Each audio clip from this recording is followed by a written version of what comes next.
সারা দেশে যৌথ বাহিনীর অপারেশন ডেভিল হান্ট গাজীপুর থেকে শুরু। আইন শৃঙ্খলা বিনষ্টকারীদের কঠোরভাবে দমন করা হবে জানালেন পুলিশ প্রধান।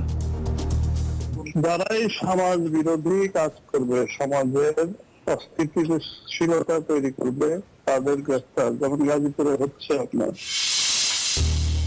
প্রশাসনের আশ্বাসে গাজীপুরে অবস্থান কর্মসূচি থেকে সরল ছাত্র জনতা। দোষীদের ধরতে মাঠে পুলিশ, কঠোর ব্যবস্থার হুঁশিয়ারি স্বরাষ্ট্র উপদেষ্টার। আইনানুগ ব্যবস্থা তো নিচ্ছি এবং এটার সাথে যারা জড়িত তাদের সর্বোচ্চ বিচারের আওতায় আনা হবে।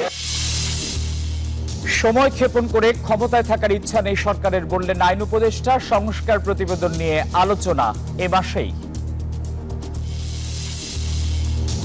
আলোচনায় নির্বাচনকালীন সরকার বিবেচনায় নানান মত। চূড়ান্ত সিদ্ধান্ত আসবে রাজনৈতিক দলগুলোর সঙ্গে আলোচনার পর, জানালেন তথ্য উপদেষ্টা। ডক্টর ইউনূসের বিরুদ্ধে অপপ্রচার চালাতে বিপুল অর্থ ব্যয় করছে ভারত। অভিযোগ প্রেস সচিবের। অন্তর্বর্তী সরকারকে ব্যর্থ হতে দেয়া হবে না বলছে বিএনপি।